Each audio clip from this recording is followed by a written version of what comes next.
আমি আমার সাথে যদি কোনো অন্যায় হয়ে থাকে, কোনো অপরাধ হয়ে থাকে, কোনো বেইনসাফি হয়ে থাকে, অকৃতজ্ঞতা হয়ে থাকে, সেটা আমি আল্লাহর উপরে সেই বিচারের ভার দিলাম। আমি দলকেও ছেড়ে যাই নাই, আমি আমার এলাকার মানুষকেও ছেড়ে যাব না। অষ্টগ্রাম থেকে ভাড়া করতে হইল প্রার্থী, সেই প্রার্থী মার্কাও না খেজুর গাছ। এখন শুনতে হয় ধানই নাকি খেজুর গাছ। আমি যদি কই হাসি হইল বাঘ, তয় হইব? তয় চলতো? হাঁস হইল হাঁস, বাঘ হইল বাঘ। খেজুর গাছ হইল মরুভূমির গাছ, আর ধান হইল আমরার প্রাণ। কেমনে খেজুর গাছ ধান হয় জানি না। প্রিয় ভাইরা আমার, আমার যারা সমর্থক, আমার যারা ভোটার, আমার যারা নেতাকর্মী আছে, তাদেরকে আমি বলবো, আমি 17 বছর শেখ হাসিনার আমলে তার মতন শক্তিশালী সরকারের চোখে চোখ রেখে কথা বলছি। আপনারা আমাকে ভালোবাসেন, আপনারা আমাকে আপনাদের সন্তান হিসেবে গ্রহণ করেছেন, আপনাদেরও ভয় পেলে চলবে না। যদি কেন ফোন আসে যে আফার কাছে যায় না, কইলাম গেলে বিপদ আছে, আইতে পারে, নির্বাচন সামনে রেখে অনেক কিছুই হইতে পারে, আপনারা কইলাম ফিরছেন না। আমি জীবিত শেষ নিঃশ্বাসটা পর্যন্ত আমি আপনাদের সঙ্গে আছি ইনশাআল্লাহ।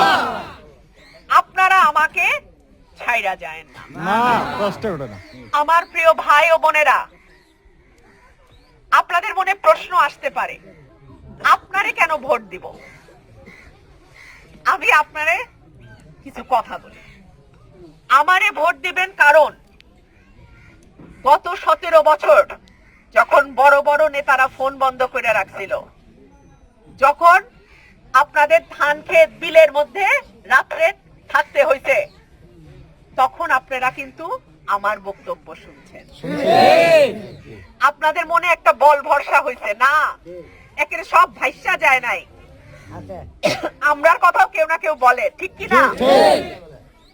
আজকে যদি আপনারা আমাকে ছেড়ে যান, আমার কিন্তু কোথাও কেউ থাকবে না। আর যদি আপনারা আমার সাথে থাকেন, তো আপনারা দেখেন সরাইল আশুগঞ্জ রে কি করে বাংলাদেশের মডেল উপজেলা করতে হয়, আমি সেটা কইরা দেখাবো ইনশাআল্লাহ। প্রিয় ভাই ও বোনেরা, একটা দেশে দল আসবে, দল যাবে, ক্ষমতায় একবার এই দল আসবে, আরেকবার ওই দল আসবে। ক্ষমতার থেকে গেলেই যে একেবারে চাঁদাবাজি ধান্দাবাজি কইরা 2 মাসে 200 কোটি টাকা কামায় ফেলতে হবে, এইটা তো ঠিক না। আরেকজনের ব্যবসা দখল করা, বালি উঠানো, মাটি ভরাট করা, এগুলা তো ঠিক না। ঠিক এগুলি করলে মানুষ দূরে সরে যায়। মানুষ এমনিতে দেখা যায় যেন কিছু কয় না, কিছু কয় না। মানুষ কখন কয় জানেন? ওই যে 5ই আগস্ট হাসিনা টের পাইছিল, মানুষ যখন জাগে তখন কি অবস্থা হয়।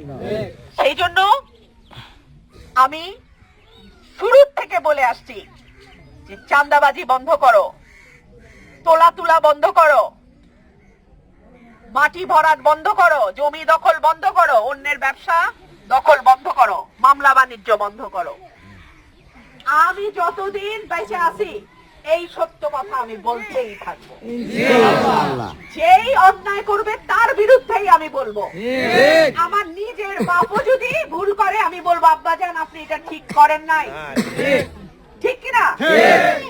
সব সময় মনে রাখেন, অন্যায়ের বিরুদ্ধে যে দাঁড়ায়, আপনার সবচেয়ে দুঃসময় তাকে আপনি পাশে পাইবেন। আমার প্রিয় ভাই ও বোনেরা, 3 নম্বর হইল ব্রাহ্মণবাড়িয়া গ্যাসের জায়গা। এই গ্যাস সারা বাংলাদেশে চলে যায়, তাহলে আমার ব্রাহ্মণবাড়িয়ার মা বোনদের ঘরে কেন গ্যাস থাকে না? এই প্রশ্নটা তো আমি করতে পারি। আমার ঘরে কেন মাটির চুলা জ্বলবে? আমি কেন ইলেকট্রিক বিল খরচ করে ইলেকট্রিক চুলা কিনতে হবে? আমি কেন গ্যাস পাবো না? আমি যদি আপনাদের ভোটে নির্বাচিত হই, মা বোনদেরকে কথা দিচ্ছি, আমার ভাইদেরকেও আমি বলছি, সরকারের সঙ্গে দেন দরবার করে ব্রাহ্মণবাড়িয়ার গ্যাস অন্য জায়গায় দেওয়ার আগে ব্রাহ্মণবাড়িয়াতেই আগে দিতে হবে। প্রিয় ভাই ও বোনেরা, আমাদের যুবক ভাইরা কাজের জন্য অনেক সময় ঢাকায় চলে যায়, কাজের জন্য সাগর পাড়ি দিয়ে বিদেশ চলে যায়। অনেক সময় দেখা যায় দালালদেরকে পয়সা দিচ্ছে কিন্তু কাজ পায় না, হয় কি হয় না? ইনশাআল্লাহ আমার এলাকার যুবক ভাইদের জন্য কাজের পাশাপাশি তারা যাতে ট্রেনিং দিতে পারে বিভিন্ন বিষয়ে, কম্পিউটার ট্রেনিং, পোল্ট্রি ফার্ম করার ট্রেনিং, যাতে তারা ঘরে বসে তাদের আয় রোজগার চালায় যেতে পারে, আয় রোজগার করতে পারে, সেই ব্যবস্থাও আমি করব।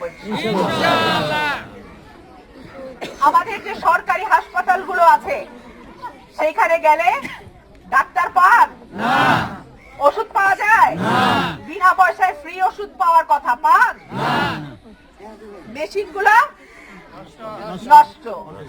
ওকে জো কেন? যাতে প্রাইভেট হাসপাতালে গিয়া 4 গুণ বেশি টাকা খরচ কইরা আপনাদের চিকিৎসা নিতে হয়, ঠিক ঠিক না?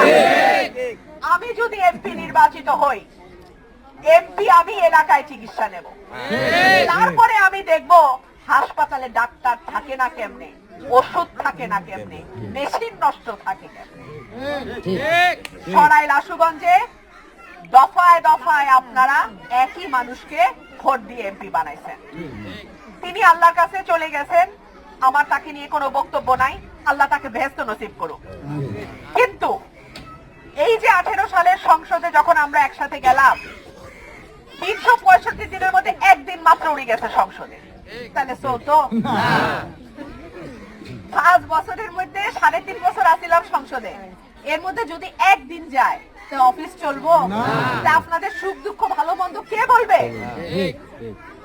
আমি আপনাদের প্রার্থী, আমি কোনো দলের প্রার্থী না, আমি আপনাদের ঘরের মেয়ে, ঘরের প্রার্থী।